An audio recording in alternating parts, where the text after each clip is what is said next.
What do you do when the person you betrayed refuses to even acknowledge you exist? That's the question I've been asking myself for weeks now. My name is Isabel, I'm 32, and somehow I became that woman. The one who detonated the most stable, loving part of her life for a fleeting thrill. I never thought I'd end up here, sleeping alone in a cheap studio apartment, surrounded by silence, haunted by memories I can't undo. It started 6 years ago when I met Nathan. Everything felt like magic. We clicked immediately. 8 months later, we were living together. By year 2, we bought a quaint little home tucked in a sleepy suburb. Everyone said we were the picture of happiness. And honestly, I believed them. Nathan was steady, thoughtful. The kind of man who brought me coffee just the way I liked it. He'd rub my feet after long workdays. He never mocked my obsession with trashy reality TV. He made life feel safe. But somewhere along the line, the fire began to dim. 4 years in, things had grown predictable. Work, dinner, TV, bed. Repeat. Gone were the spontaneous date nights, the small surprises, the lingering kisses. It was comfort but also monotony. I started noticing the distance. He wasn't texting as often during the day. He came home later. And when he did, his eyes barely met mine. But instead of talking to him, really talking, I started listening to voices outside our home. "You're settling," my friend Kira would whisper during our girls' nights. "You're still young, Izzy. Don't waste your prime being bored." Lana, another friend who treated marriage like a seasonal hobby, kept echoing the same theme. "If he's not making you feel wanted, someone else will." Enter Dylan. He was the new guy at my office. Sharp suits, confident smirk, and a way of making me feel like I was the only person in the room. First, it was harmless banter. Then came the text.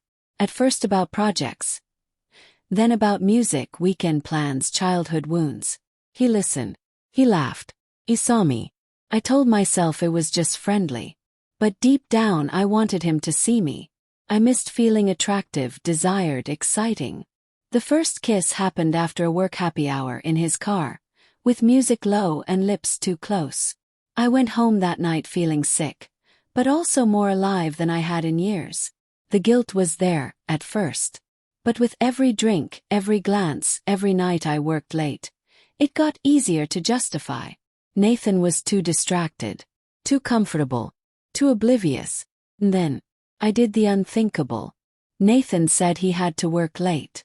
I saw it as an opportunity. I invited Dylan over. Our home. Our bedroom. The same room where Nathan once kissed my forehead and told me I was his forever. I won't describe what happened in detail. You already know. But I'll tell you this, it wasn't love. It was ego. It was selfishness wrapped in wine-stained sheets and dimmed lighting. And part of me, some broken, stupid part, wanted to get caught. Maybe Nathan would finally realize how far apart we'd drifted. Maybe it would force him to fight for me. But he didn't fight. He disappeared. That night he came home early. I didn't even know. Dylan had already left. I was cleaning up, erasing lipstick from wine glasses, fluffing pillows we had no business lying on. When I greeted Nathan with a kiss, he flinched. "How was work?" I asked, pretending everything was normal. "Fine," he replied. One word. No emotion. He didn't eat dinner. Didn't sit beside me on the couch. Slept in the guest room. The next morning, he looked at me like a stranger. "I want to break up," he said, staring at his coffee mug. "What? Why?" I asked, panic rising. "I just do. You need to move out by next week." And that was it. No yelling. No confrontation. Just silence. Ice-cold silence that screamed louder than any fight ever could. I begged him to talk. He refused. Cried, called, texted. Nothing. I reached out to our friends. Most of them stopped answering. Even his sister, who once called me her bonus sibling, was cold and distant. "Are you seriously asking what you did?" she snapped before hanging up. And suddenly it clicked. He knew. I didn't know how. Maybe he came home earlier than I thought. Maybe a neighbor saw Dylan's car. Maybe he just felt it. But he knew. And worse, Everyone else seemed to know too.